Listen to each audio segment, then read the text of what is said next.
Well, hello, amazing hackers. Hope you're all doing well today. It seems that we already have about 9 people waiting in stream. Hope you're doing well, my friends. Let me move the microphone a little bit closer to my face so you can hear me properly. If you can't hear me properly, let me know as well. But according to my screen, I am shouting at you. So, welcome, friends. First of all, best wishes if I don't see you anymore for the new year. I'm sure that you're going to have a fantastic year because you're an awesome rat. And us rats, we do that kind of shit, you know. We're just awesome like that. Now let's start our Twitter space as well. So that way we can actually get this thing rolling. Now if you have any questions, don't hesitate to drop them in the chat for us. We would love to answer them. If you're watching from our dear Twitter stream, of course, you can also give us some questions. We would love to answer them for you. What are we going to do today? We're going to go over some OSCP stuff, of course. First of all, we're going to go over some changes towards 2023, and we're going to go over the exam guidelines. Those are important topics that we need to cover, of course. Let's get started. Now, again, if you have a question, don't hesitate to ask. I'm going to turn this annoying, obnoxious holiday banner off, and there we go. That should bring us right to our first topic. So, OSCP bonus points update, sunsetting legacy course exercises and introducing a new way to achieve points. This was posted on December 27, 2022, which according to my calendar we still are for 45 minutes here in Belgium, so that still counts as today, I'd say. Now, apparently 6 months ago they released the topic exercises for Pen 200, a novel approach to hands-on interactive learning for our Pen 200 students. Since the topic exercises have received tremendous acclaim, with over 126 unique exercises so far, students have submitted 137,034 correct answers in the OSCP training library. And for good reason. As written in our original blog post, topic exercises provide students with the ability to interact directly with the OSCP platform, verify the correctness of their solutions, and track their progress throughout the course. These three features together help accelerate the learning feedback cycle and generally make the Pen 200 experience more engaging, fun, and effective. Could not agree more. If you haven't seen this already, by the way, now it's just a platform where they give you questions, you submit your answers, and you get direct feedback, where it used to be, oh, you have questions, you might have solutions, you need to do a little write-up and stuff like that. So it's important that you, in this case, it is important for me that is a much more valuable feedback loop. That knowledge retention is a lot better there. It's a combination of quizzes and labs, which makes it even better for me. Let's see, we have a question from chat. Love your content, glad to catch you live. Hey Charles, good to see you, my friend. Apparently, currently the OSCP Pen 200 course platform material contains both topic exercises, and it also includes those legacy exercises that are not interactable with the OSCP platform. These legacy exercises are used as part of the requirements for bonus points in the OSCP exam. The bonus point requirements ask each student to fulfill 2 goals: writing up a report of all of the legacy exercises solutions and writing up a report of at least 10 Pen 200 lab machines. The process of writing these reports is valuable, but with the advent of topic exercises, we believe we can offer students a better and easier way to prove their acquired knowledge and progress. As previously noted, the best predictor, of course, of student success in the labs is progress through the Pen 200 labs. Therefore, today we're announcing the next phase in the plan for the Pen 200, the sunset of the legacy course exercises and a new paradigm for achieving OSCP bonus points. That's a whole lot of fancy words for saying we're going to retire that shit. Don't worry, bonus points aren't going anywhere, and all students will be eligible to receive 10 bonus points on the OSCP exam. This announcement is to provide transparency and preparation to our Pen 200 students. Read on to find out more about what is changing and when. A new way to receive bonus points. So starting today, for them that was August 3rd, 2022, The following criteria will be accepted for bonus points. That was back when they introduced a lot of those things, of course. Students must have 80% correct solutions submitted for all of those topical exercises for each topic. So that means that if for one topic you get 60%, you don't get those 10 bonus points. Take that into mind. That's something that you really have to take into account. Students must submit the proof.txt of at least 30 PEN 200 machines, no longer 10. Important distinction, so keep that in mind. That's it. No need to submit a lab report yet. That's it. You only added like 20 more machines, right? And no more restrictions on which machines can and cannot be included. That's a good one, of course. This means that the only deliverable at the end of the day after your exam is the traditional exam report, and we'll get more into that later. Sunsetting the current rules, so between August 3rd, 2022 and January 31st, 2023, so that's a month from the recording of this video. Check the dates. Students will be able to use either method for achieving bonus points. After January 31st, no longer, of course. If you upload your exam report with the traditional exercise and lab report, your bonus point eligibility will be considered via current rules. If you don't archive and upload your exam report with traditional exercise and lab report, you don't need to do anything extra. They will automatically consider your PEN 200 course topic exercises and lab progress, so those submitted proofs, to determine bonus point eligibility. By the way, just so you guys know, you need to do those labs anyway, so getting those 30 machines shouldn't be that much of a big deal, right? You may not mix and match both systems though, so keep that in mind. Either they're both the exam and exercise and lab documentation, or only submit the exam report and the PEN 200 progress will be used instead automatically. After January 31st, we will only allocate bonus points as per the new requirement.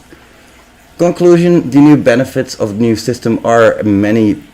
It's much simpler. We're hoping that this new system will allow students to spend less time on administrative issues and more time hacking away at labs. I do like that part of the report writing though, to a degree, so if they would include that, that would make the cert that more valuable in my opinion. The best way to learn is hands-on lab work that approaches real-life scenarios. We believe that topic exercises provide a better approach to achieve learning objectives compared to the legacy exercises. Can't agree more. Frankly, many students would submit extreme amounts of output text in their exercise and lab reports. We're hoping to save both our students and our student mentors time by creating a much more objective and automatic system. This will allow you to not only save time for the labs, but also provide our student mentor team with more time to assist on Discord and work on other helpful projects, that is. We're continuously striving to improve the way that our students interact with our course material and labs, and we hope that the new bonus point requirements will provide a more streamlined, pleasant, and a more effective learning experience. Please feel free to reach out on Discord with any feedback, questions, or concerns. If you guys have any questions about that, don't ask me. I can try, but I would aim them at OffSec. Of course, if it's more about the exam and stuff like that, I might be able to answer them better. Yep, exactly. One or the other. You cannot mix and match. That's important to understand. FAQ. When do the new bonus point requirements come into effect? They will begin grading all exams per August 3rd, 2022. So that's already way past us as per the recording of this video. And then also, can I still have my exam graded against the old bonus point requirements? Yes, until January 31st, of course. And what are exactly the new bonus point requirements? We went over those. Under the new system, do I need to write or upload a lab report? No, of course not. That's what they mentioned. So a lot of this is just what they already mentioned before. I hope that's clear to you, my friends, because even if it's not, I'm going to move on anyway. If anybody from the stage, from the audience wants to come up and ask something or say something, feel free to as well on our Twitter space. Now, we also have the exam guidelines open right here. And many of you guys might know that they have changed as well a little while ago. Right now, the last update to this exam document here was on about a month ago, so about, now I have to, November of 2022. Please read this entire document carefully before beginning your exam. Let's start with the introduction. This guide explains the objectives of the OSCP certification exam.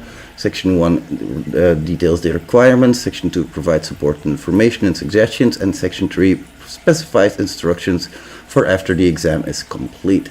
The OSCP exam simulates a live network in a virtual private network which contains a small number of vulnerable machines. You have 23 hours and 45 minutes to complete the exam. That means that if your exam starts on 9 a.m. GMT, your exam will end on 8:45 GMT the next day. That's clear, I'd say. Once the exam is finished, you will have another 24 hours to upload your documentation. Details on how to submit your files are provided below, and all exams are proctored. Now, if you guys are going to take this exam, don't worry too much about that proctor, because it isn't as bad as you think. Eventually, you might even forget that they're there and start picking your nose. Don't start picking your nose on camera. That's not a good sign. Please make sure to read all of the proctoring rules. We'll go over those later. But first, let's talk about the exam structure itself, shall we? Now, the exam structure is 60 points in total, with 3 independent targets, 2 step targets in this case. So, very clear. Buffer overflow may or may not be included as a low privilege attack vector. So no longer that buffer overflow where you directly have a full machine with a simple buffer overflow. That's not gonna be possible anymore.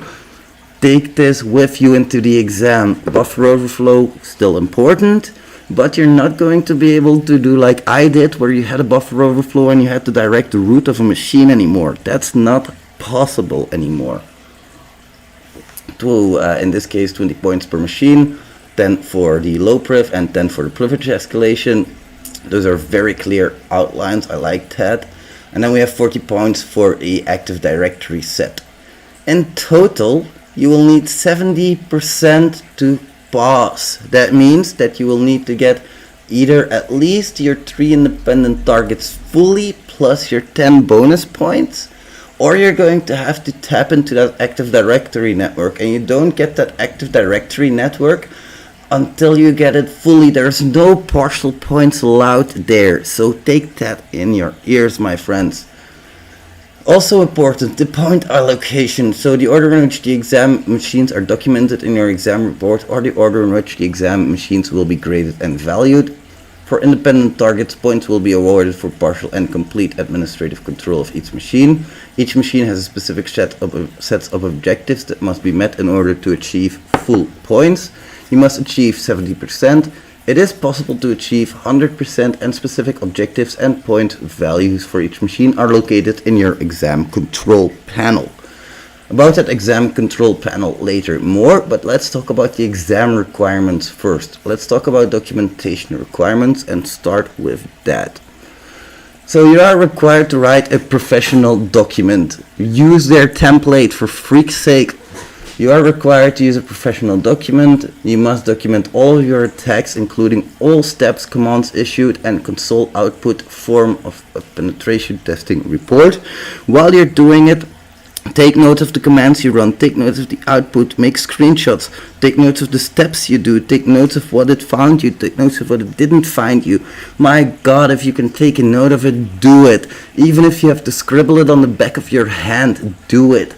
It's going to help you potentially later, and you don't want to be in that situation where you didn't write down a step. Oof, that's bad, of course, because then your client might say unable to reproduce. Your documentation should be thorough enough that your attacks can be replicated step by a technical non-competent tester. Here are some tips for that, my friends. Always include description, impact. Are you writing this down? Description, impact, steps to reproduce, expected result, actual result, things that you did for remediation or that you would say have to be done for remediation, things that you did for retention of access, things that you did to clean up after yourself. Those are important things to note down in every single finding. And if you do your steps to reproduce, do it in bullet point form. then your steps to reproduce your prerequisites, then do your steps to reproduce itself. So at least you will set up the person who has to do that, who has to repeat your steps with the right starting conditions. And this is tough. Make sure that when you do find a finding, that you are sure that it is repeatable in exactly the way you think it is repeatable. If you have the potential, reset your machine and try to re-execute your entire kill chain. Those are all tips that I can give you, and I hope they help a little bit. So as for the documentation requirements, the documentation are very strict, and failure to provide sufficient documentation will result in reduced or 0 points being awarded. Please note that once your exam and lab report is submitted, your submission is final. Please also note that once your exam is over, you cannot return back, so note while you're testing. And here's a little tip, my friends. Take a little notebook and write down specific notes later, or prepare a notebook that you can just fill in with templates. That's going to help you a lot instead of having to remake your template at the exam. Well, most of you will have already done that by now, but just so you know. Exploit code, if you have not made any modifications to an exploit, you should only provide the URL where the exploit can be found. Do not include the full unmodified code, especially if it's several pages long. I cannot stress this enough. They say this, do that, don't include that. Why do they say that? Because it makes the work of the person reading it harder. They don't like that. If you have modified an exploit, you should include the modified code, the URL to the original code, the command used to generate any shell code if applicable, very applicable sometimes, highlight the changes of what you have changed, and an explanation of why those changes were made. Those are important things. Why did you do that? What's happening here? Did you make a modification because your original script was Windows and you have a Linux machine in front of you? Did you originally have x64 architecture but your exploit is x32 architecture? All of these things need to be noted down. I cannot stress this enough, and of course my coffee machine is going to let itself be known. If you can hear it in the background, I'm sorry about that, but I think you can forgive me for my awesome tips, because I'm just amazing, of course. When it comes to exam proof, my friends, here we have a thing of your objective is to exploit each of these targets and provide proof. Each machine contains at least one proof file, local.txt or proof.txt, which you must retrieve, submit in your control panel, and include a screenshot with your documentation. I cannot stress this enough. And also copy and paste that stuff, because if you're like me, I'm a little bit dyslexic. I had to literally type those flags over from what it says in the screenshot there, and I have to type them over into my document, because of course I wanted them within my exploitation steps as well. Oh my god, my friends, I had to reread that like 20 times over, and I'm sorry if I mess up my screen for a little bit. I am working with a cool projector that I got for Christmas. Like my mom got me this mini projector, really awesome thing. My kid loves it because now she can watch TV on the wall. Anyway, failure to provide the appropriate proof files in a screenshot for each machine will result in 0 points being awarded for that target. Ouch, can you imagine having done all of that, having hacked for 24 hours, having done all of the machines, forgetting to put in your screenshot, and fuck, you are not passed anymore, my friend. The valid way to provide the contents of the proof files is an interactive shell of the target machine with the type or cat command from their original locations. Don't copy them over and show them there. Show them on their original locations. I cannot stress this enough. Obtaining contents of proof files in any other way will result in 0 points of the target machine. This includes any type of web-based shell. So, don't take screenshots of web-based shells. How shall I put this more clearly? If you have a shell, if you have a proof.txt original location, reverse shell, not web shell. Clear? Thanks. On all Windows targets, you must have a shell running with the permissions of one of the following to receive full points. In this case, system user, administrator user, or a user with administrator privileges. On a Linux target, you must have a root shell in order to receive full points. Control panel submission. So this is what your control panel will look like, at least at the time of recording this video. Check your dates, 27th of, there it's in the top corner. Yeah, I'm recording at almost midnight. My kid is asleep now, so I have time. Anyway, you have your list of IP addresses, you have your hashes, enter your freaking... enter your hash there, enter your proof.txt there, enter your local.txt there, enter the contents of those files there. Do that, my friends. Also include them in your report, also include them there. Screenshot requirements. Each local.txt and proof.txt must be shown in a screenshot and includes the contents as well as the IP address of the original target by using ipconfig ifconfig or the IP address command. An example is shown below. So here they have the IP address visible and they also have the flag visible. Exam restrictions. You cannot use any of the following on the exam. Listen closely, my friends, and write this down because I'll be talking fast. Spoofing, IP, ARP, DNS, NBNS, etc. Commercial tools, all services. Metasploit Pro, Burp Suite Pro. All of those Pro scanners are out of the question. Automatic exploitation tools. DB Autopwn, Browser Autopwn, SQL Map, SQL Ninja, Burp Suite Pro Vulnerability Scanner, Zap Vulnerability Scanner, any other mass vulnerability scanner, such as Nessus, Nexpose, OpenVAS, Canvas, Core Impact, Saint, etc. Features and other tools that utilize either forbidden or restricted exam limitations. Whew, wow. So for example, in Burp Suite Free Edition, you cannot use plugins that do any type of automatic exploitation for you. You'll have to do that yourself. That's just an example. And if you're unsure, if you're doubting, ask. Never assume, because if you assume, you're making an ass out of you and me. And that you make an ass out of you, that's your problem, but don't make an ass out of me, please. Any tools that perform similar functions as the above are also prohibited. You're ultimately responsible for knowing what features or external utilities any chosen tool is using. And I can see that I'm not sharing part of my screen.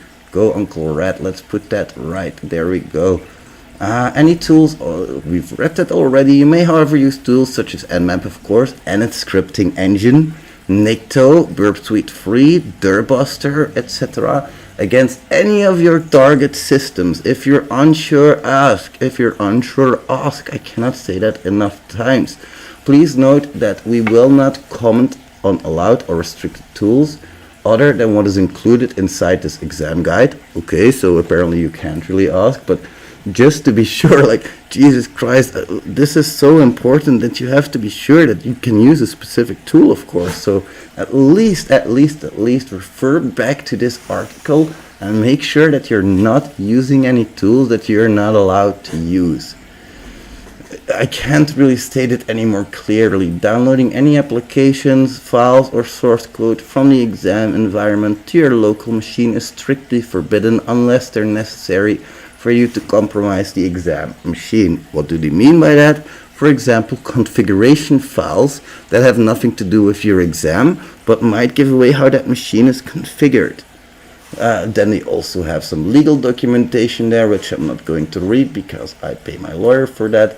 Metasploit restrictions. The usage of Metasploit and Metapreter payloads are restricted during your exam. You may only use Metasploit modules, auxiliary exploit and post, or the Metapreter payload against one single target machine of your choice.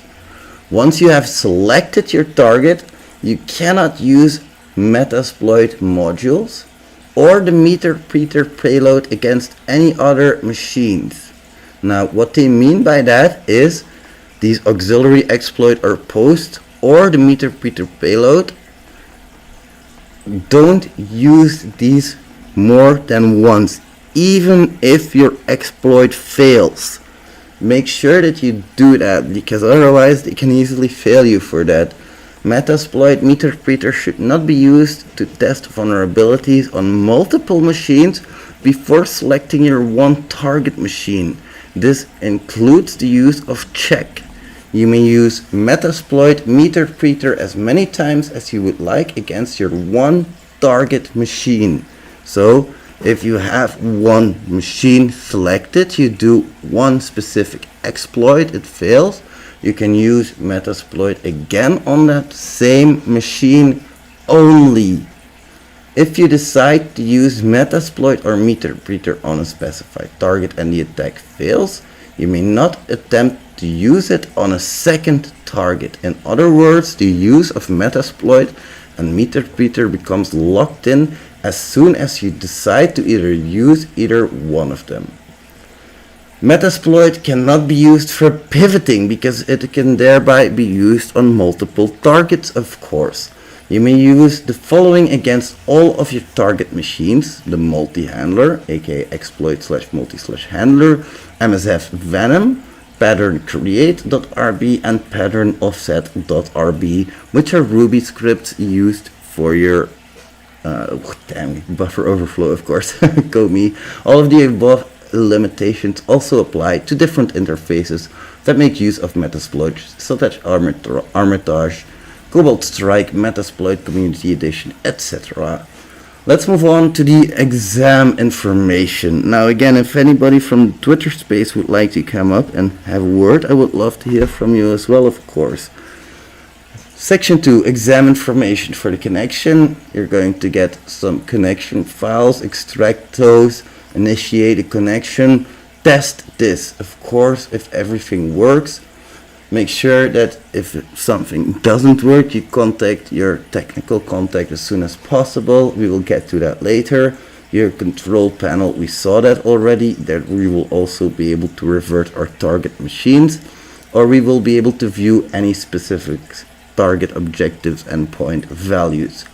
We have a limit of 24 reverts. It can be reset one time. So in total you start with 24, you can reset it once for another 24, making a total of 48, but you don't start with 48. They can be resetted, but you will have to request that. Please wait patiently for the machines to revert and only click the button once, because sometimes they might not disable the button properly. You might use like 5 reverts for one revert attempt. Note that reverting a machine will cause it to return to its original state, and any changes you made to the machine will be lost. So anything exploit-wise is gone. If you don't have your steps, they're gone.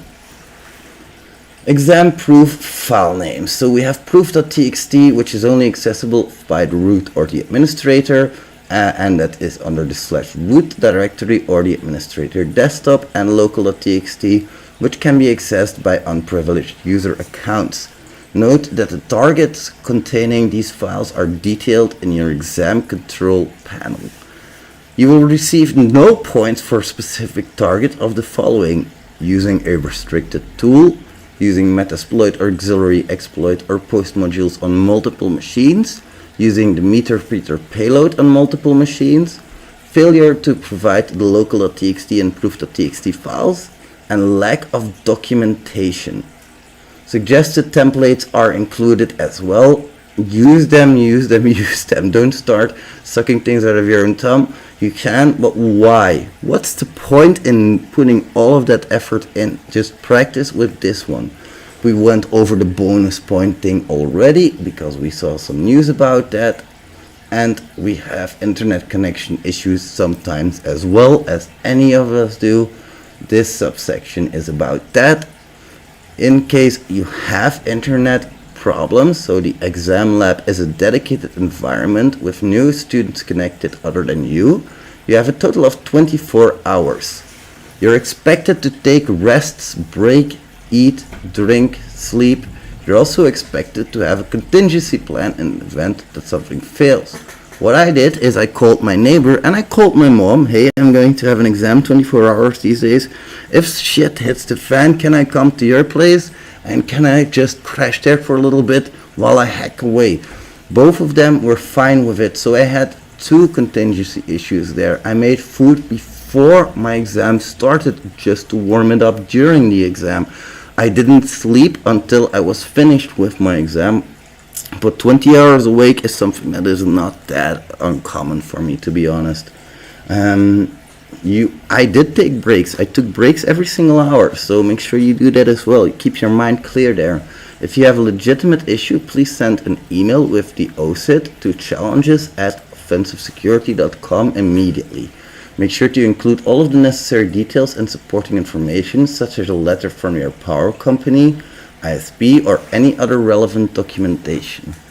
Please note that we are only able to extend lab time if the issues were present on our side, so on OffSec side, and only when the exam subnet is not immediately in use by another student following your exam. So it can be that you have your 24 hours, they're up, and another student is going to take those IP addresses. Very important, in that case they cannot extend your exam, of course.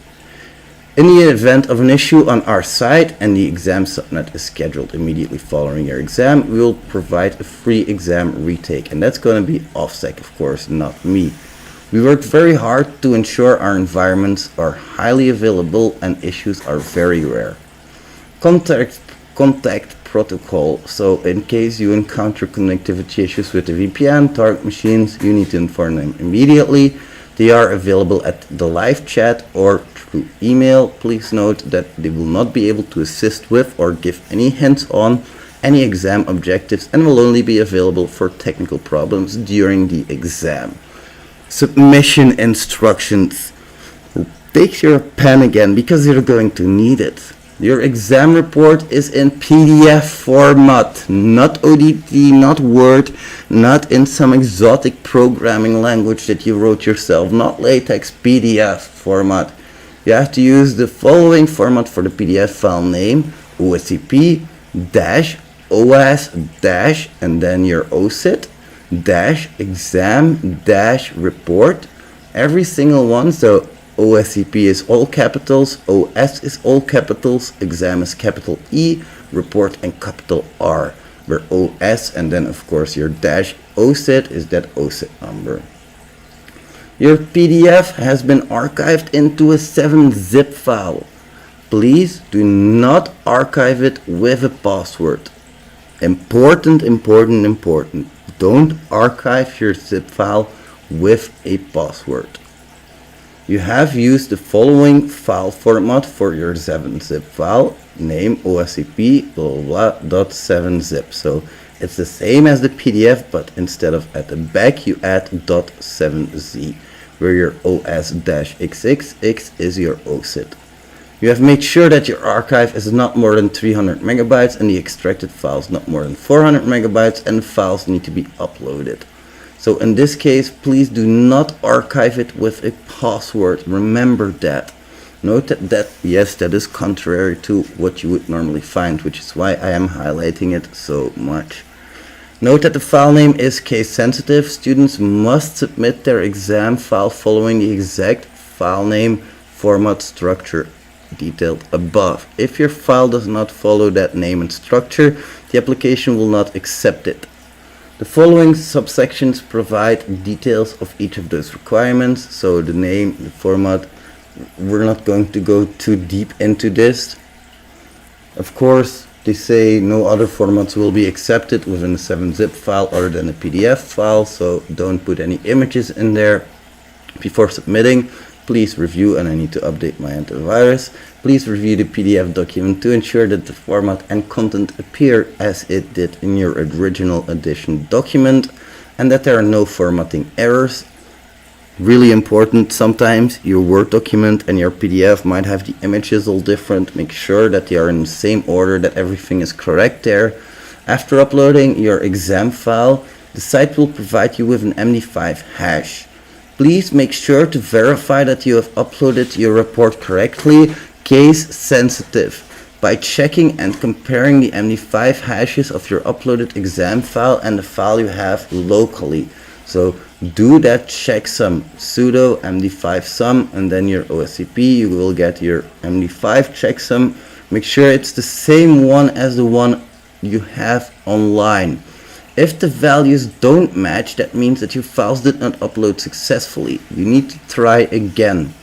If you're submitting a lab report as well, you may use the following formatting: OSCP, all capitals, dash OS, all capitals, dash .x66, which is your OSIT dash lab with capital L dash reports with capital R.pdf, and it must be archived with the same along with your exam report into one archive, which is your exam report.7zip file.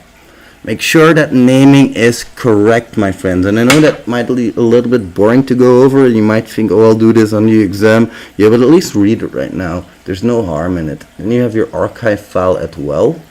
You do not want to archive it with a password. Our system will not accept it with password protected files.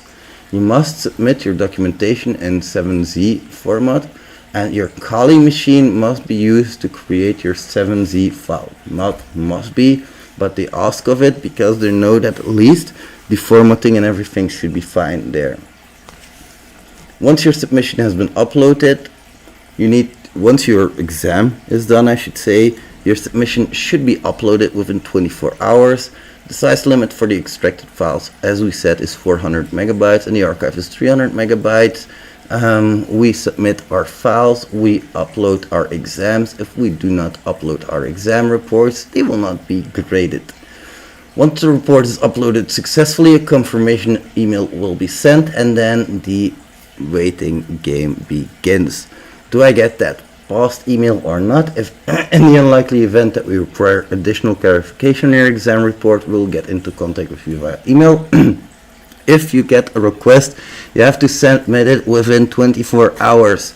The results will be notified within 10 business days, that is. So I hope that was useful information. Let's see if we have some questions from the chat. If we have some questions from the Twitter space coming in as well, feel free to let me know. Let's see. Hey Lemon, hope you're doing well, my friend. Yes, the curse of the forbidden coffee machine. Thank you very much, Phantom. Hey Flying Cyber, I know that freaking profile picture from somewhere. Good luck, my friend. I really hope you'll pass, but to be honest, even if you don't pass this exam, you'll learn a whole lot, and that is the spirit of this exam. Of course, try harder is important, but learning so much more is so much more valuable than just getting that piece of paper alone. You can get that piece of paper and still have zero knowledge. Thank you very much, Tupa. I really agree, my friend. I really appreciate, my friend, I should be saying. And again, if somebody from the Twitch space wants to come up, I'd love to hear from you as well if you have specific questions. A Sub-Zero, hope you're doing well, my friend. Let's see, anybody else? Yeah, I knew that profile picture from somewhere. That means that we have 24 hours and 45 minutes to work on the exam and another 24 hours to write the report. Yep.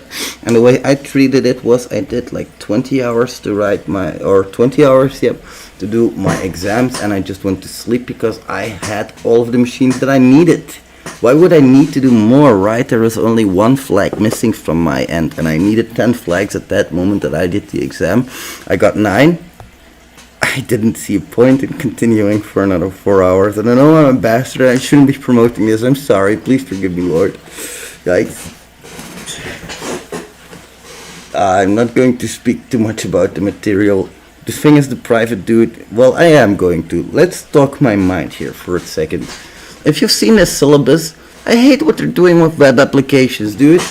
Like, teach more web applications, teach better web application hacking. Have you seen how many web applications hackers are being asked instead of network hackers these days?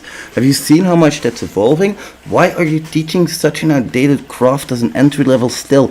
That's the problem. You have so much influence as OffSec being. You can do so much good for this industry. Why are you still focusing only on this as your entry level? Because in my honest opinion, they don't focus enough on specific web exploits. They're really, really valuable. You know what? I get it, but to a degree, they focus mostly on the web exploits which are required to get a local user or a root. The thing is, once I get entry to my client's machines, they ask me to stop. Don't continue. They don't want me to get root because they want me sniffing around in their networks. Of course they don't. Let's see. No, sorry, Sub-Zero. I meant the Flying Cyber. Does OffSec allow you to stream the PG and training? As I have one learn, I want to study and learn with people as well. I doubt it. I don't think that PG can be streamed. I'm not sure though. Although, I'm not sure. I'm not going to say anything to that. If I'm not sure, it's better to keep my mouth shut.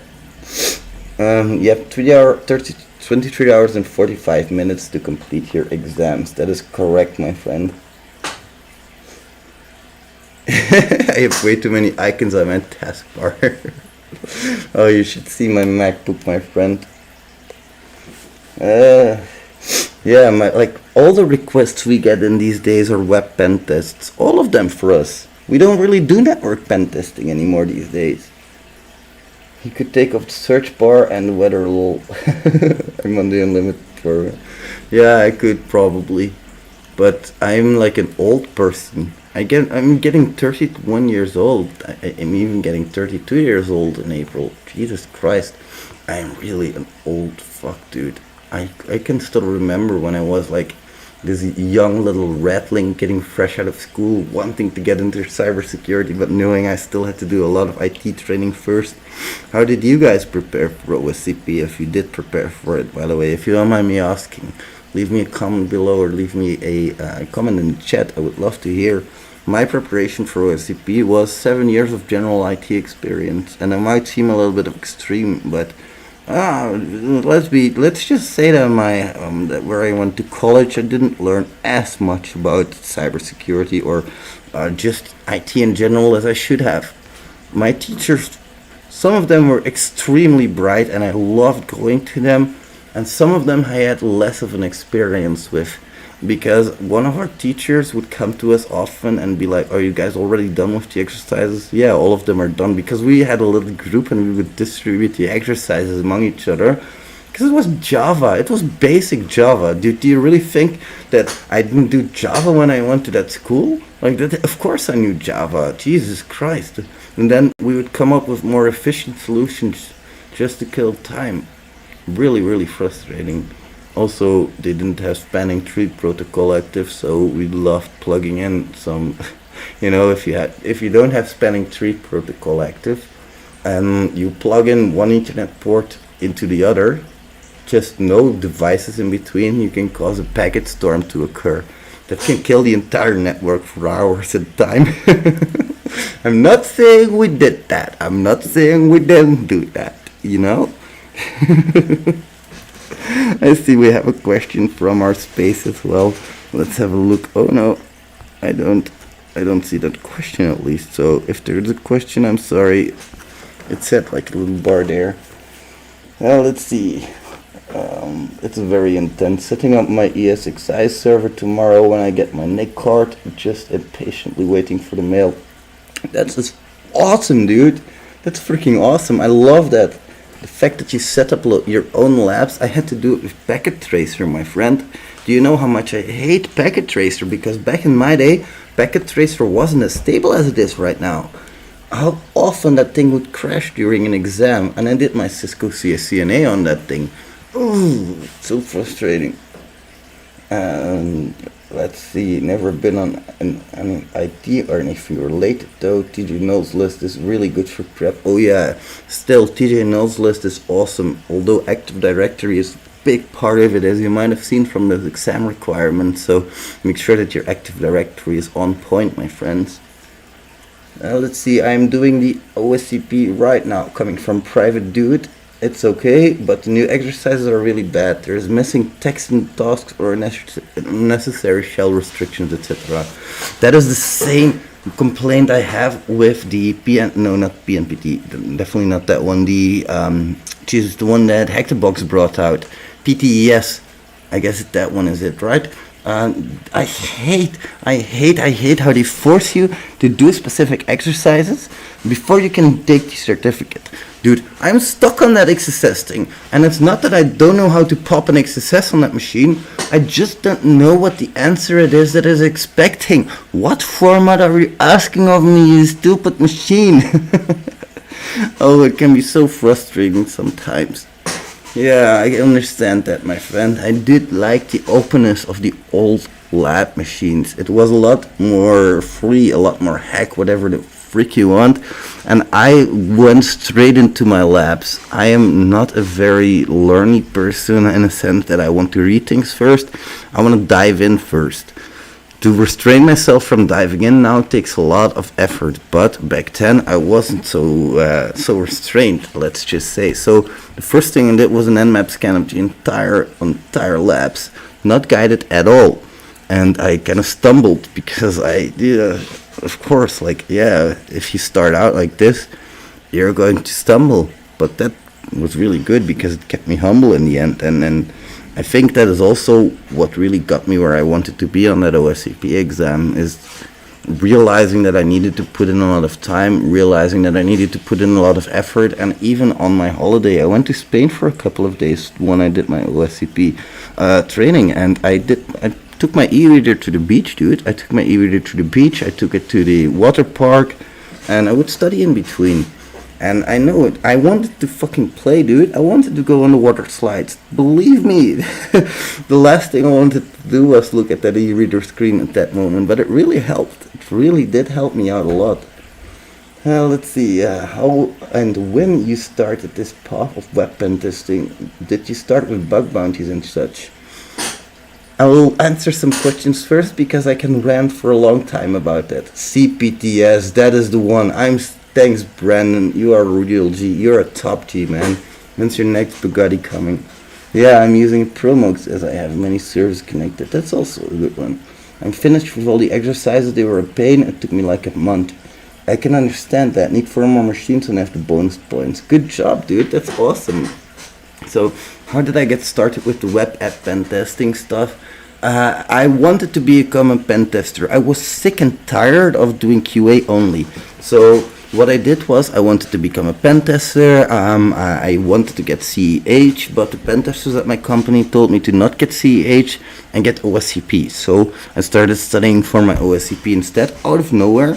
I started studying, I made myself a study plan, I got my certificate, and then I had to start at a beginner level for salary again. I didn't want to start at a beginner level for salary, which is logical because I had already been working up for a couple of years. So I was like, okay, then I'll do bug bounties and I'll demonstrate my worth. And I found that bug bounties is like 90% web these days.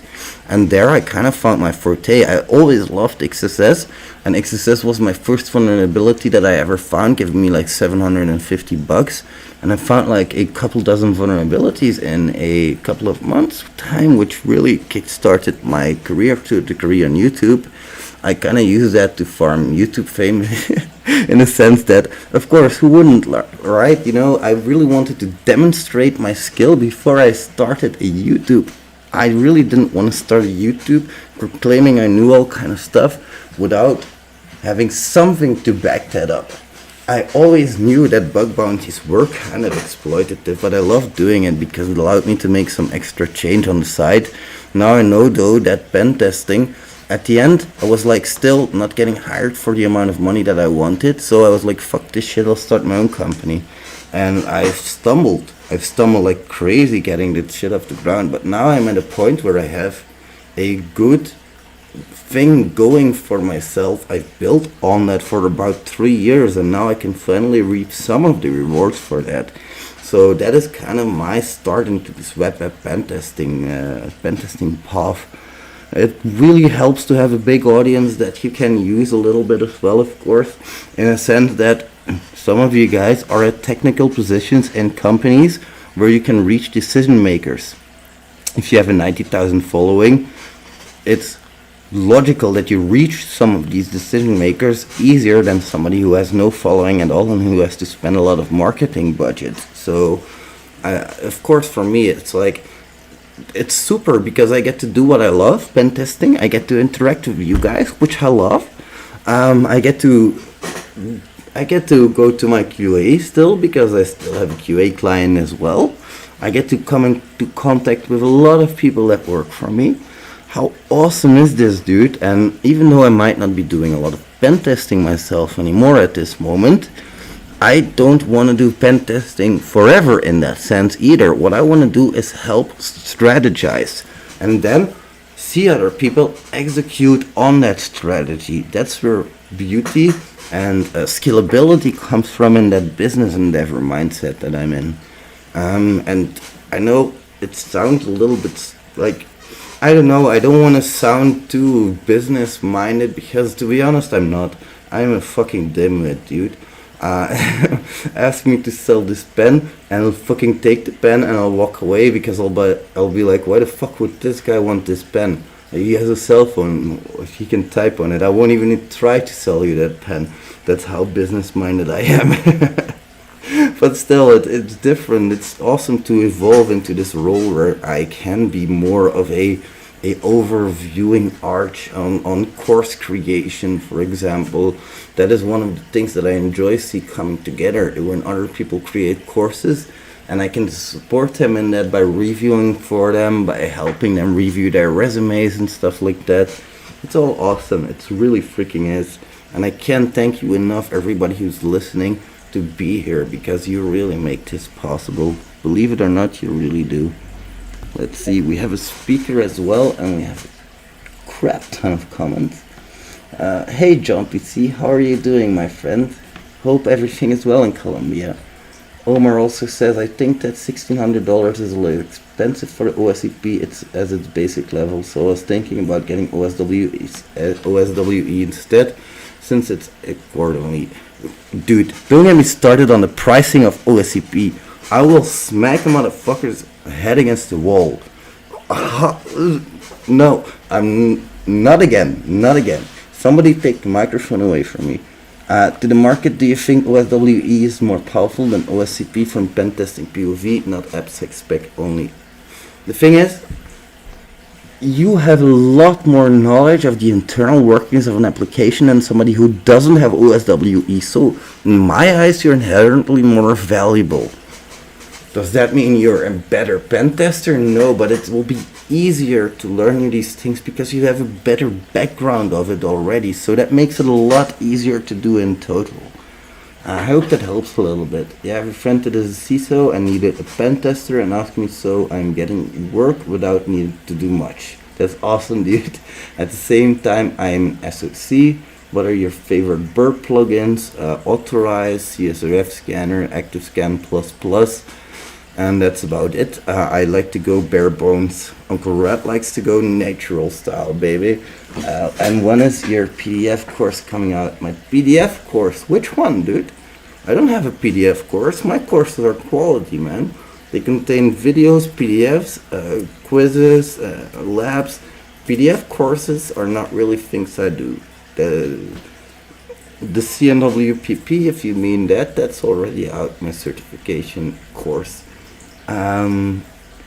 Hey Sayan, how are you doing, man? Good to see you. Sorry for that. Nah, hey, it's alright. I was letting you finish up all the nice things. One, glad to be part of the Rat Pack. I'm actually going for my OSCP, so this was a fun one to attend. I kind of back up everything you were saying. Of course, it makes it easier for you to do things, but obviously it doesn't make it really any easier. You still have to work your buttocks off a little bit. But yeah, thanks for having me up. I'm just up here to chill. I figured there'd be a few more people trying to come up and chat with Uncle, but hey, I guess I'm the first. That's cool. We can chat amongst each other. We can chat. How are you doing, man? It's good to see you as well. If you guys don't know, Sayan has been creating challenges for our website, hackerrats.com. Oh yeah, that was fun. I used to be Chaotic Z up there before we had a nice little fun intruder. So now I'm back under my real handle is Sand God. So you can find me pretty much everywhere at the Sand God, but this is not an advertisement. But for people that are definitely trying to get into hacking, like I would assume many of you are, bug bounties, pen testing, all of that fun stuff. If you want to learn in-depth stuff, definitely, and Uncle Rat can back me up on this one. I would say just start with your languages. The more you know about your languages, frameworks, and whatever it graduates to after those, it will definitely aid your eyes and your mental. It'll also help you get out of that imposter syndrome. I personally spent about a year in imposter syndrome. I don't know how long I've been in your server, but when I first got there, I was starting Port Swigger and a lot of those try hack me things, and let's just say my career has evolved. My career is not official, but it's quite official. We can say it that way. I feel you, man. It's one of those careers that don't really exist, but also exist to make you a good living. So yeah, I totally agree with you on that, man. Languages, languages, languages, and you can ask anybody who's worked for me as a pen tester. The first thing I'm gonna do is ask you to write me a PHP application. The next thing I'm gonna do is ask you to write me a Node.js application. Do you need to know Node.js? No, but you need to know what a front-end templating engine is, what a back-end templating engine is, what NPM is. All of those things do matter. So, hey, I want to ask a question for anybody listening. Is it safe to say that as a pen tester, you still need to be very familiar with Google? If I told you to write a PHP application and you told me I don't know PHP, I don't think you would be the person for the job. I would respect someone who went into their back pocket, pulled out a note card, Googled it, and went for the template, and then tried to discuss the template with me, maybe. I think that is that a safe assumption? I know you're a little more involved than my techie hack the planet self. So, maybe add some wise words onto that. Definitely, to a degree, but you should know when to ask for help.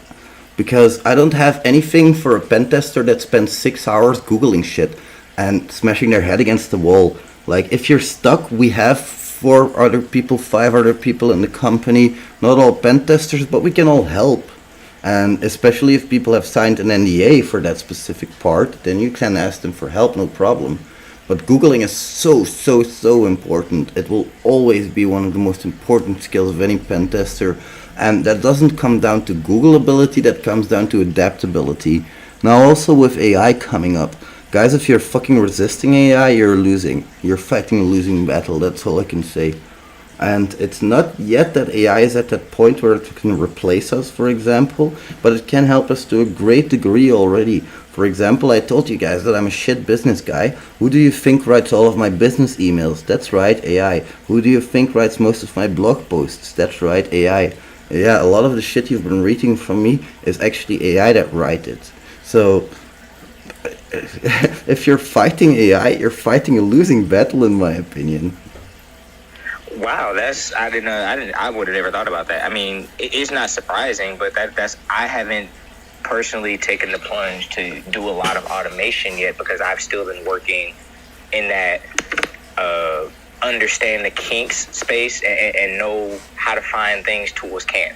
I rarely spend time using the tools, not because they're bad or because I'm against them, but let's be honest, am I going to find something for Uncle Rat? Probably not, because Uncle Rat has a host of tools that probably has it in his repository. But if I spend a few more, I might spend a few minutes and find something that a tool he was using didn't catch. And this isn't a one-up game, people, so don't take it as that. This is just, friendly exchange on other methods you take. I'm a manual guy, but I think that the more normal advice would be to get very familiar with your tools. Use your tools. Don't sit there and bang your head for 6 hours. Pick up a tool, run it if you know what you're doing. Obviously, I think there's some more words you would have on that too. Like, don't just pick up tools and obviously know what you're doing. If you can't tell me why you don't want to run a certain flag or why you might not want to try SQL injection, in somebody's production, I would question you.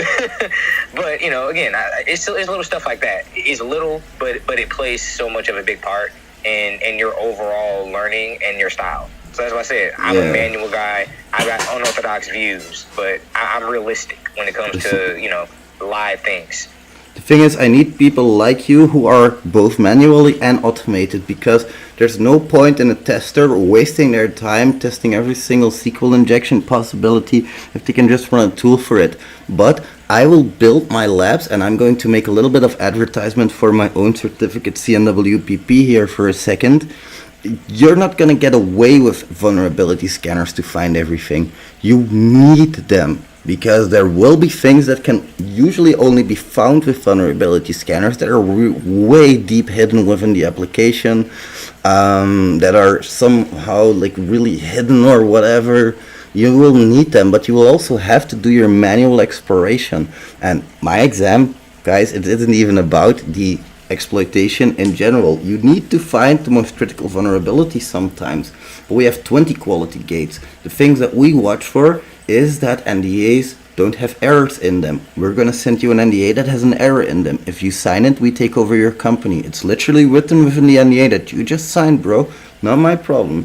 I am going to get you to start testing without signing the test plan. That's a big no-no. If you start testing, that's probably a problem.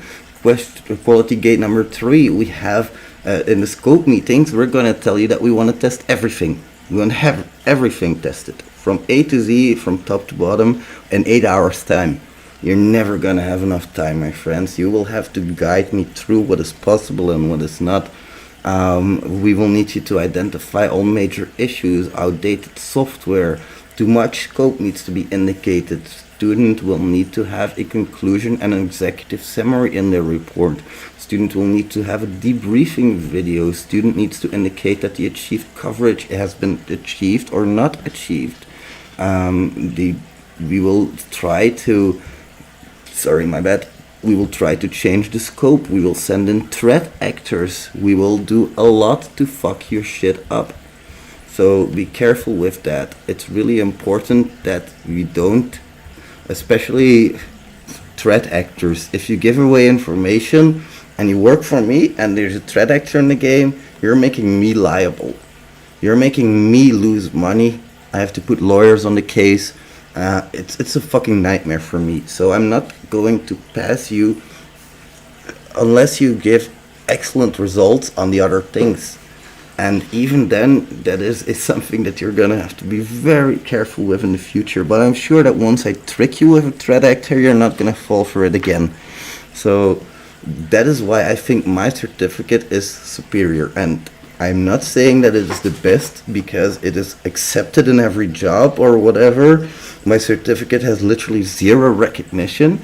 But I did try to take everything from my company and melt it down into a certificate, which I'm proud that my testers have and can test targets with that stuff.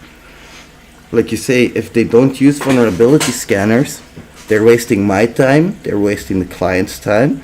I'm not happy, the client is not happy. Do you really think that I'm happy if you take 8 hours for SQL injection testing on a single endpoint with 5 parameters? No, I will not be happy. That's something that I can't. That's where try harder comes in a little too heavy. Yeah, don't try harder for 8 hours. Be smarter. The thing is, you will get a checklist from me anyway. The biggest problem that I have is that I am going to make estimations. Once I get documentation from my client, I will cut things up into ticket in my ticketing tool, make estimations per endpoint or per functionality or per flow or whatever. But those estimations are based on something. And if you start to suddenly go wild and don't run any vulnerability scanners but do everything on your own, your estimations are going to be wildly off. My estimations will be off. The client isn't happy because they foresaw a certain budget. And usually the cost is going to fall back on me. If we talk about retesting, for example, retesting is a nightmare for me because if you go out and retest over and over again, that's on my company. And you still expect to get paid at the end of the month. I only get paid when the contract is done. And I still have to pay you at the end of the month. So there's a problem there if I don't have that money in reserve. Being a pen tester is so much more than just hacking. That's all I'm trying to say. Being a pen tester means going to the extreme, making sure that you're secure. The moment that you get a target, you become the target. That's the way you have to think. You have to exercise very carefully, tread very carefully. And the biggest problem is I can't even check up on my guys because they're halfway across the world. I have people from India, I have people from America, I have people from Germany.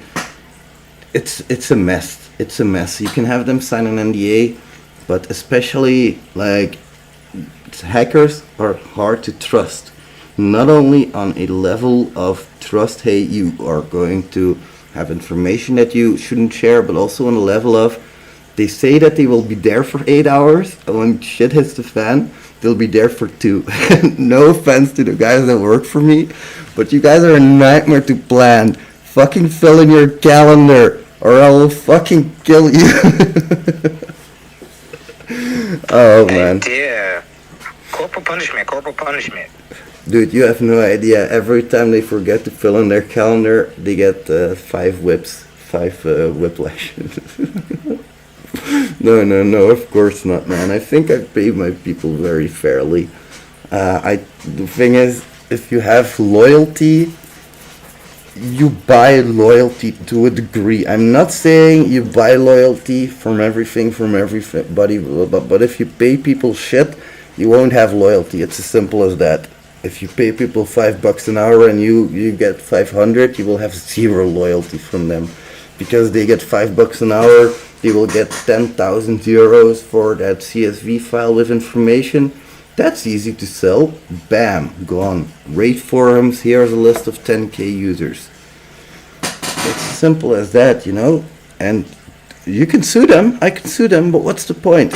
Do you really think that I can sue somebody from India from here in Belgium?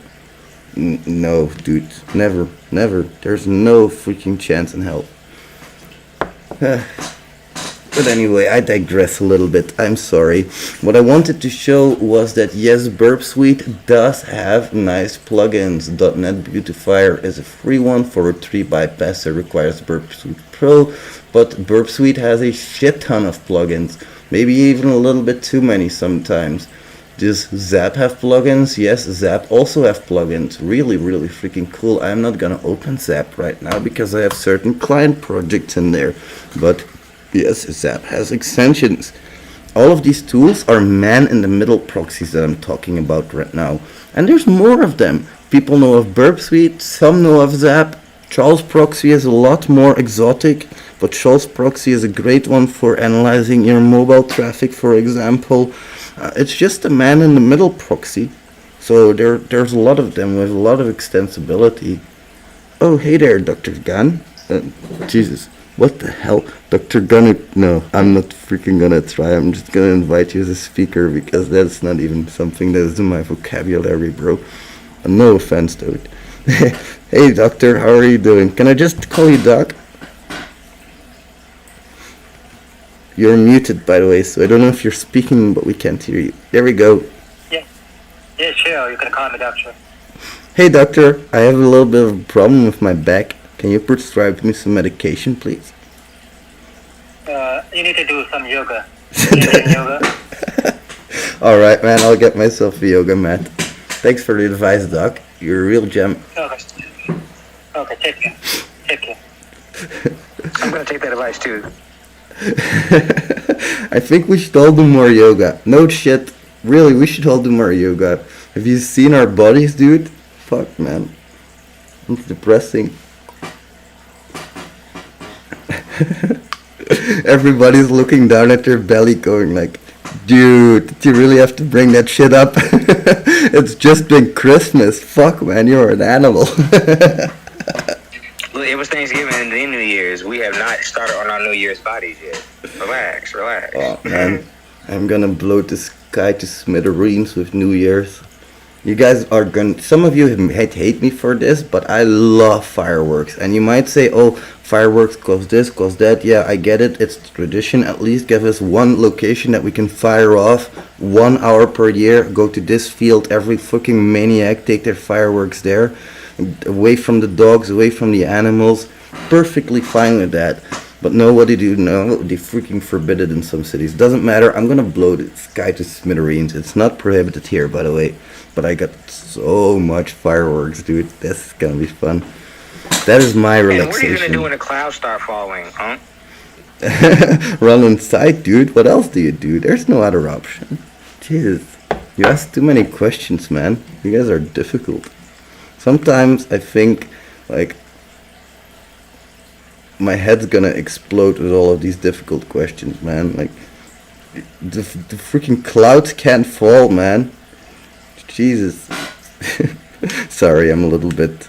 I've been finishing my greens. My mom told me to finish my greens, so I did. I really appreciate her for always telling me that. Shout out to my mom. She also thinks that I'm the #1 hacker in the world, so verified by her. Let's see if we have anything else in here. Am I the only one that lost audio? I think so, chat. I think everybody else should have audio. Let's see. Hello, Mr. Vivek. How are you doing? What vulnerability scanner am I using? Bright AppSec. So Bright App is a vulnerability scanner developed by a good friend of mine, Bar Hoffman. And that guy is freaking genius. Why do I like it so much? Because it's more aimed at modern day applications. And besides that, Burp Suite Pro, also Nikto, Nuclei, Zap, and Nessus, OpenVAS.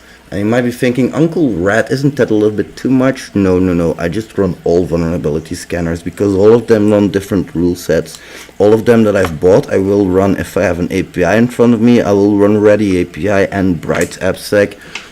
If I have a web server in front of me, I will run Bright App, I will run Nuclei, I will run Nikto, I will run Burp Suite, I will run Zap. What vulnerability scanner do I run? All of them. Even X-Ray is a vulnerability scanner. Look it up. X-Ray, it's a Chinese one. You can use it as a man-in-the-middle proxy, or you can use it as a vulnerability scanner. Dude, everything that you can run is good. Like, why not, right? I always make tickets, and there's one guy running all of these tools on one specific target. It's easier that way for me. Because then I can just say, hey, you do all of the scans, and I don't even need to tell them which ones, because I have a checklist. My whole freaking life consists of checklists, my friends. You have no idea how many there are. And you know of some, but I also keep some of them private. I have standard operating procedures. I have templates. All of these documents make my life so much easier as a business owner, dude. Especially those contracts. I paid a lawyer one time to make those contracts, and he's a genius, dude. If you guys ever need something contract related when it comes to digital IP, cybersecurity IP, these guys are kind of specialized in that, so I'd be happy to hook you up. But they made like really good legal documents that cover everything. What if my testers fuck up and don't find anything, and then there turns out to be a big vulnerability and they skipped it? Well, in the contract it says to the best of our abilities, so I'm legally covered. What if my guys accidentally fuck up a server? Well, to the best of my abilities, I will not fuck up a server, so I'm covered legally. You know, all of that stuff. I don't want to think about that even, dude. NDAs. Do you really think I want to read an NDA? I hate that stuff, man. I am not a big documentation guy. Trust me, I'm on my fourth one this year, bro. And honestly, Unc, after the advertisement you did, I might try and make you my fifth. I might have to apply for a job with you, Unc. Dude, you have, in our company, working is freaking awesome because all people have to do is log their hours. Like, I don't obligate anybody to work on any day. All I ask for people is to log their hours and to follow checklists. That's all I care about. Because I always say... hiring part-time? Sorry? Are you hiring part-time, like, honestly? Not at the moment, no. But if there's something coming up, I'll definitely let you know.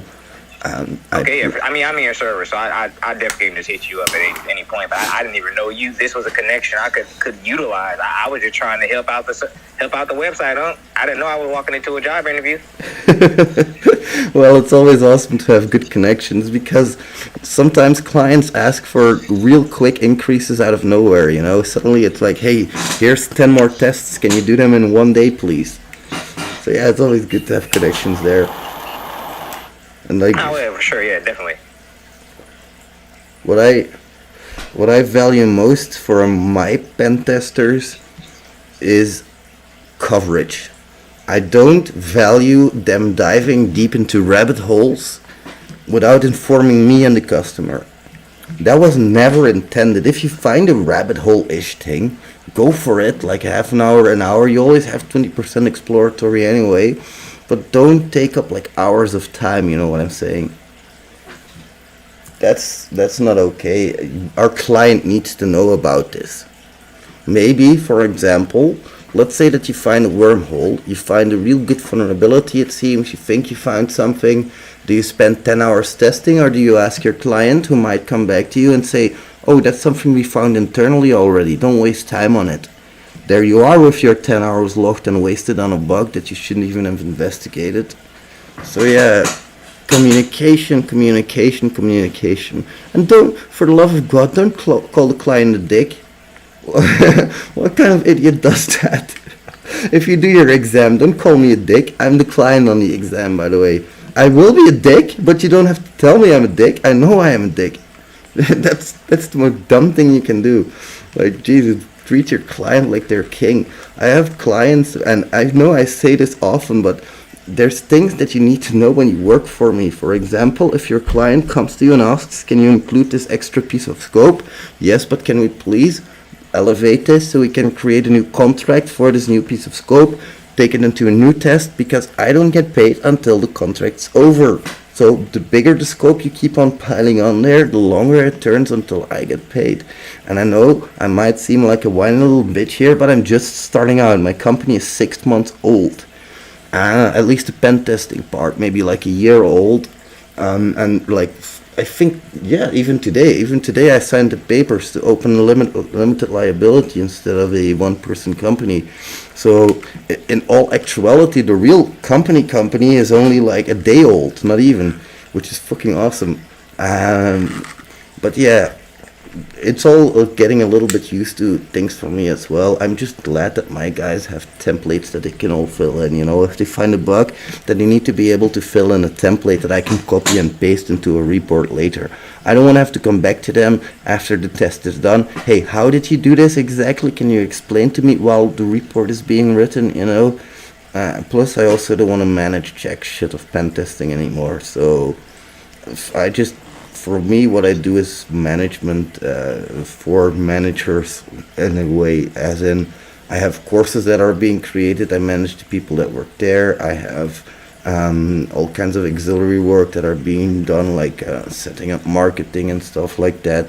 I have my QA job client that is also requesting 40 hours per week, which is an awesome client, by the way, dude. These guys, they like to go on a restaurant once a week, in a 3, 4, or 5-star restaurant sponsored by the company. Once a week. I am a lucky bastard, dude. I get paid for this shit. They go for 3 or 4 hours at a time. They get paid for those hours. Nobody gives a crap. This company is so cool, dude. While you're on there, yeah, reports are important. Your documentation is important. Please get accustomed to writing while you're out here practicing. I know it's fun to just poke and go and remember it, but please document. I am guilty of not documenting, and I had to start. It's tough, but keep at it. Definitely, it's very, very tough. Documentation is everything, because something that you have no proof of doing is something that you haven't done. And as stupid as it might seem, you really want to include every single endpoint, every single parameter, and every single check that you did. You just want to have that handy. Later on, if there is a problem and something critical has been found, you have still something to refer back to and see if you should change your checklists or not. Because maybe at that time you weren't checking for certain things, your new checklist might be checking for that. Okay, you don't need to add it anymore, it's in there. Okay, we weren't checking for it, but a critical still came out. That's a problem, of course. Let's see, I'm going to make you my co-host as well, Mr. Saiyan. Hey, how are you doing, Arthur? Everything okay, my friend? You're on mute, but oh, perfect. I'm fine.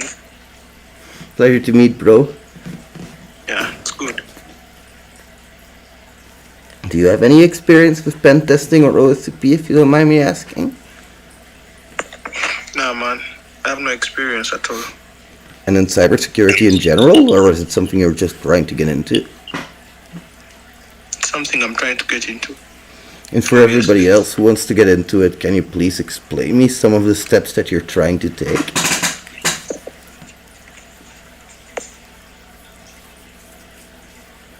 Like, is there anything specific you're doing to try to get into cybersecurity, or is it more like a general thing? I guess more of a general thing then. What would you say, Sayin? What would you say is a good thing to get into cybersecurity? Oh, it looks like Arthur disappeared, but for those that are listening, I'm going to go ahead and, I don't know if it's my connection, but I actually got ISC Square's new certification this year, and it was free for their for time. So, bit of a shameless plug there. I would encourage you to go check that certification out because it will absolutely start you off with a fundamental understanding of cybersecurity. Above the hacking, above the XSS, above the SQLi, it takes you out to what companies really care about. Defense in depth, disaster recovery, data loss prevention, those types of vocabulary words that as a hacker, I really don't think about. I care about them because my job is to know how not to cause them. But at the end of the day, I also have to have recommendations for things they should put in place that cover some of those concepts. So that's the reason I recommended that certification. Sorry for the long-winded entrance there on that one. But after you look into that certification for fundamentals, I think you might have an idea of what you really want to do in cyber. And if it's hacking or defending on those types of things, definitely decide and get some understanding of this whole red team, blue team scenario. That's probably the best advice I've got for you. Is like starting off just so that you can understand exactly what it is you want to do in cyber. And out above that, I might recommend you start someplace like Try Hack Me or to get, to even get up the speed for some of the courses that Uncle might offer. I don't know what introductory courses you have, Uncle, if you're going to advertise any of those, but I know I always send people straight to places like Try Hack Me, Pico Gym, Defend the Web. They're places you can pick up the absolute most beginner things and begin to understand how, you interface with these things and what's important about them. I hope I covered enough. By the way, welcome to the stage. Kilos of K.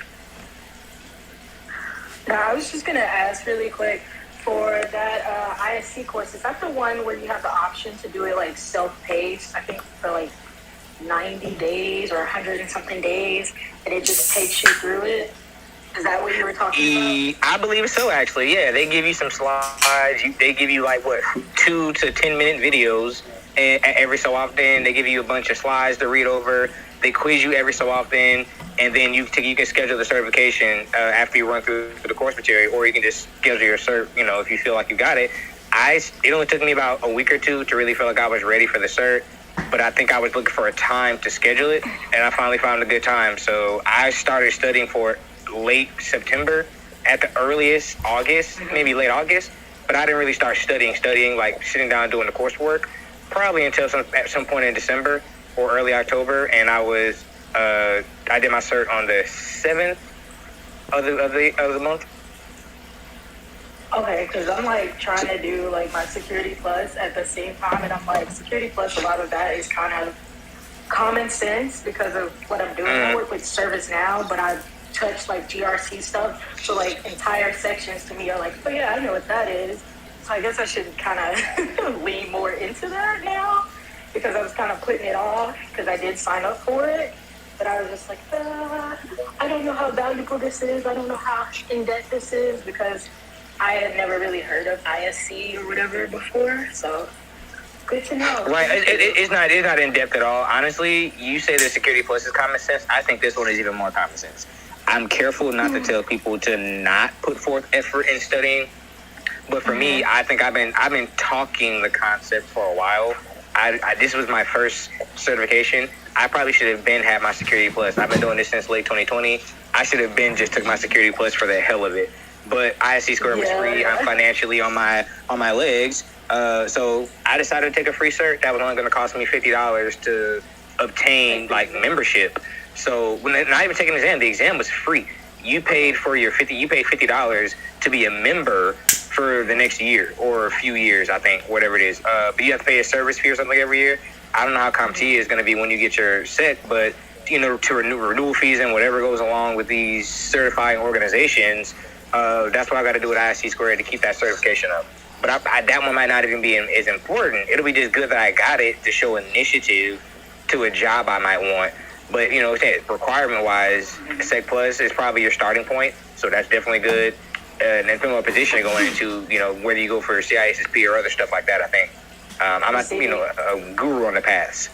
So, I work for a consulting firm, Jay, and I'm trying to, move over to our security business group, but at the same time, I'm it's still as if I was applying and I had never worked at the company. still have to meet certain thresholds. You still have to have like certain experience, certain knowledge, so that they can place me because of my level. I'm already like pretty high up level wise. So it's like, well, I'm coming over to a totally new thing. So I'm just trying to bridge some gaps and figure out like where I'm trying to go and how I can best leverage that. Okay. Yeah. If you're working on your Sec Plus and you've already got some experience in GRC, you're perfect. It just depends on what role you actually want. So yeah, whatever those minimums are, I think you'll be just fine going to get them. Yeah, like I'm trying to, I'm trying to run away from service now.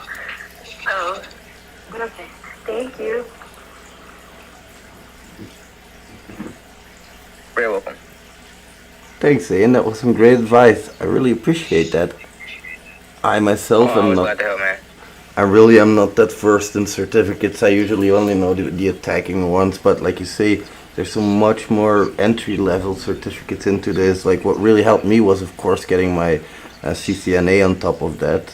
But that was my entry into OSCP because I did networking in school, networking management. So all of that was easier for me in that regard. If I were to give anybody advice in getting like a job in cybersecurity, I noticed that it's a lot easier to get any type of blue teaming jobs than it is to get any red teaming jobs. Companies like defenders a lot more than attackers. Believe me, there's like a trust relationship that goes on there. For example, just a stupid example, we have a really big company here in Belgium called Deloitte, and everybody trusts Deloitte because they're a big reputable company. The thexssrat is an unknown person. The fact that I have 90,000 people behind me means a lot, but it still means nothing in the eyes of these businesses.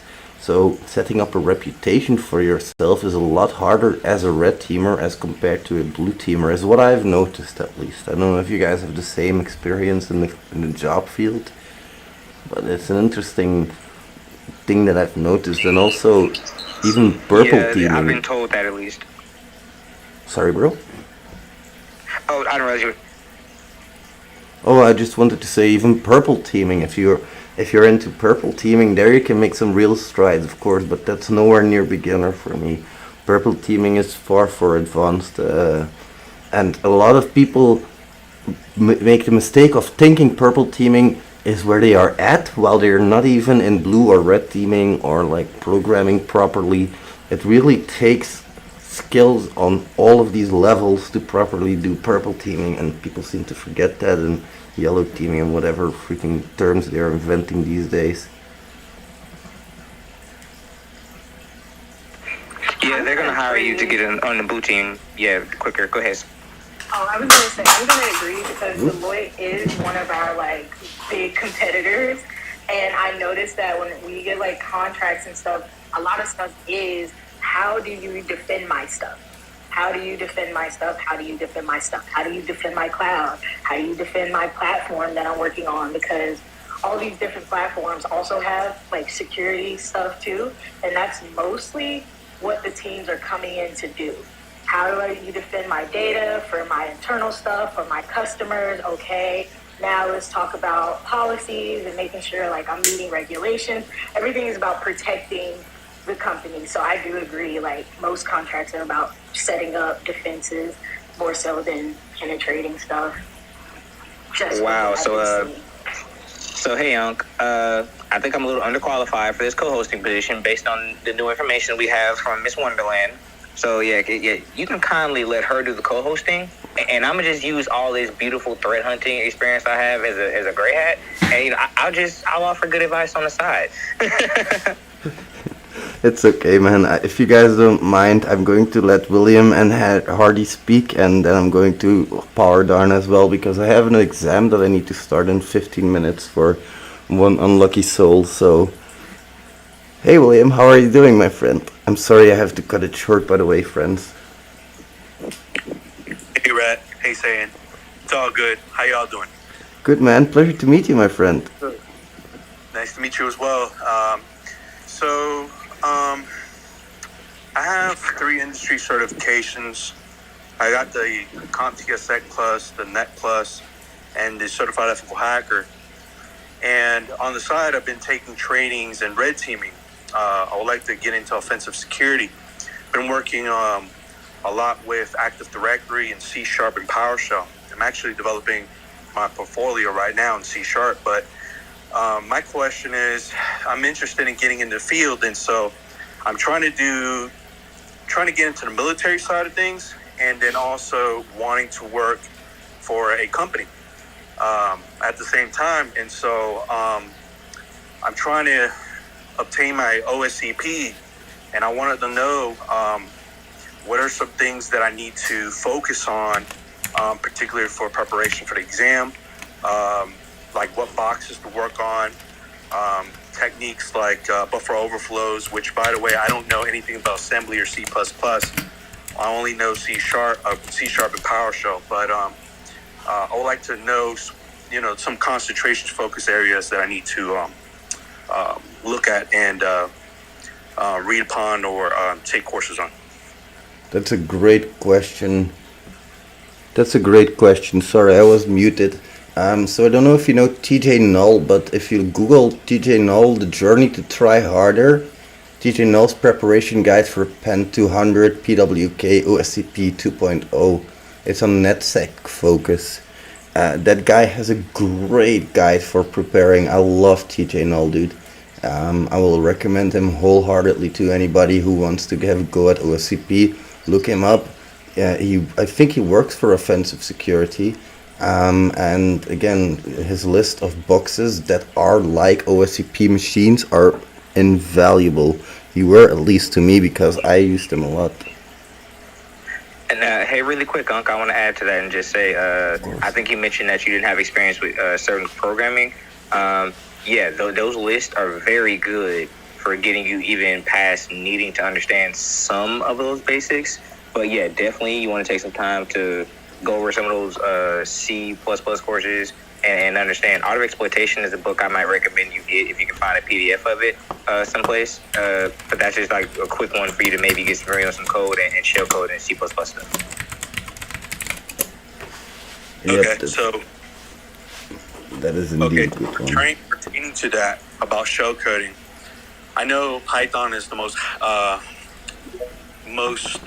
favorable, right? Besides assembly and C++. But is it necessary for me to, for the exam or when I do obtain a job? Also, I keep hearing about, like, a lot from the recruiters from the past, right? They keep telling me, where's your bug bounty portfolio? Is that really necessary that I need to have a bug bounty experience? Or is it just an advantage that not only will help me, but for the company I'm playing for? Well, a couple of things there, my friend. First of all, some good points from the chat as well. Chat literally said that OSCP won't help you with military certification on anything other than your basic knowledge, and I totally agree with him on that. What will help a lot there is standardization, compliance, all of these things. So things like NIST, National Institute for Standards and Technology, are a great place to start there. Especially NIST 800-115, for example, is a good one. OS Web Security Testing Guide, those are all great things that you can look out for. As for the requirements for the bug bounty stuff, I don't know what the hell they're pulling out of their ass there, but bug bounties is 0% like that. Now the thing is, of course, if you want to do like heavy military attacking, you're going to have to pull off bug bounty like shit. But that's really hard to standardize, and usually entry-level military type stuff involves more standardization. That's usually where it starts off, and then of course focus on red teaming. Sorry, Fardy? No, I was saying you would have to focus more on the red teaming aspect if you would want to practically go into the military side of it. Exactly. What I've heard from a lot of guys, for example, is that they are heavily into. A friend of mine is into machine standardizations, machine security standardization. So all of their weapons and equipment and radars and shit like that, getting that secure. But it all involves standardization. So yeah, it's something that OSCP won't help you really with there, but it will help you. And your bug bounty portfolio, I think you're just maybe going for the wrong jobs. The reason I got a bug bounty portfolio was to show everybody that I can do more than just OSCP. But it helps. It does help, of course. But what also helps is just setting up a portfolio of blog posts where you outline things that you learn on your journey. It always is appreciated by any recruiter if you show any kind of initiative for the community. So that's always a big plus. That doesn't even involve having to do bug bounties.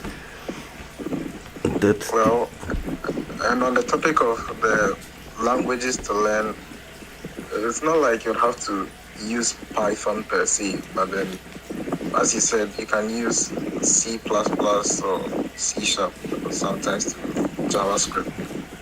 But then with Python is more versatile.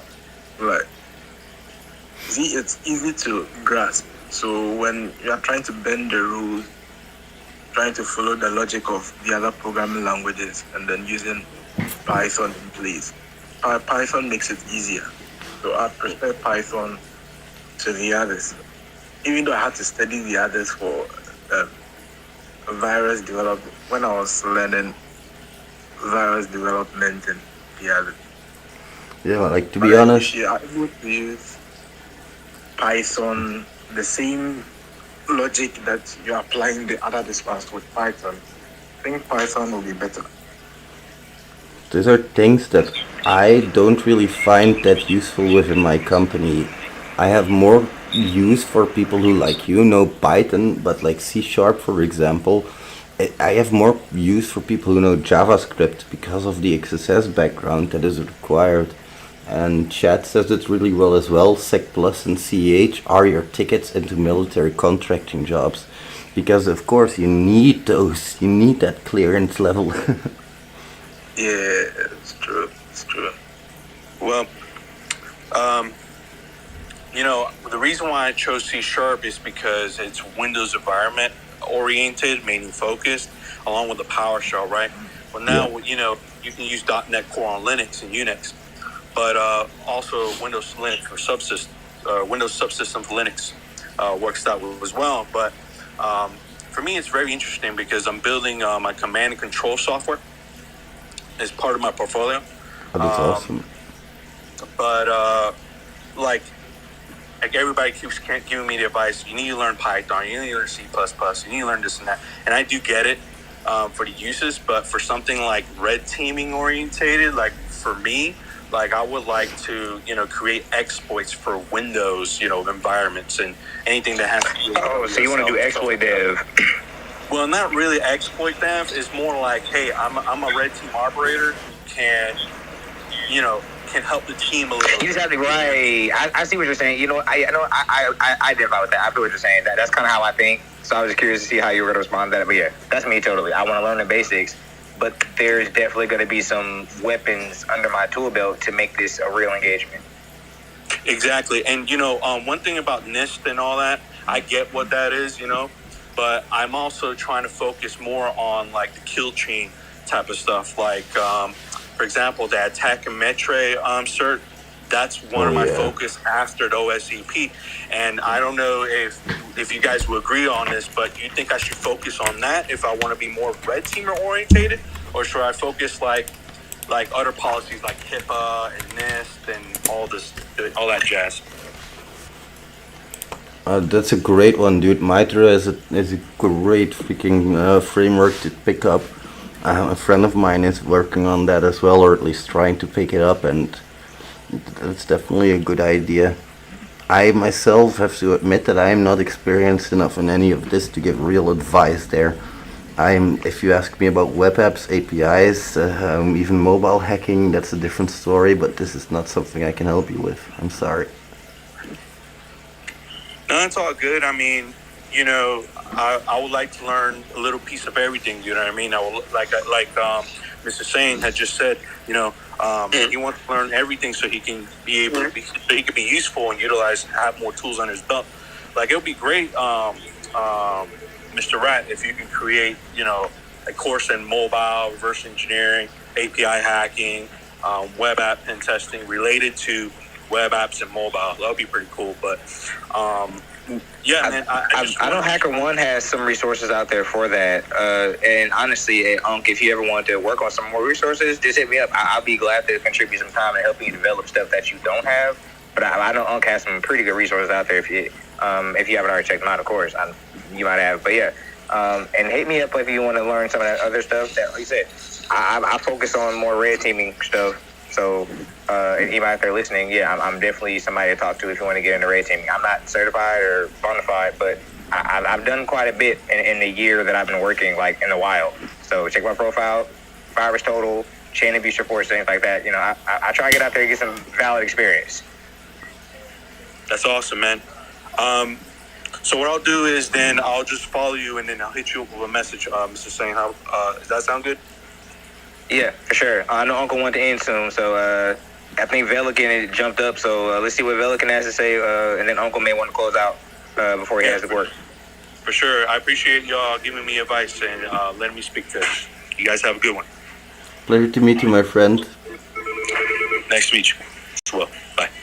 And if anybody else is interested as well, I have a bug bounty and web application hacking course.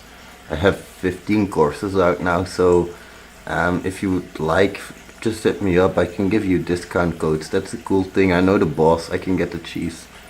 How are you, Velican? Good to see you here as well, my friend. Velican is one of our CNWPP students. Yeah, all fine, yeah. So I was sleeping and I saw your notification, so I just wake up and join the call. Go back to bed, Broby. You should be sleeping. What am I teaching you guys in CNWPP? I'm teaching you guys proper sleep, proper health, proper eating. I'm kidding, of course. Good to see you, man. But I have to end anyway. It was such a pleasure having you, and thanks for co-hosting, Sayan. I really appreciate it. I'm sorry, everybody, for the creaking noises. That was my chair. I need a new desk chair, so yeah. It's not that I don't have the money, by the way. I'm just too lazy to order one. Have to pick one. Have to freaking assemble it. Oh, Jesus. I will see you guys later. Bye-bye, amazing hackers. Take care, man. Thanks.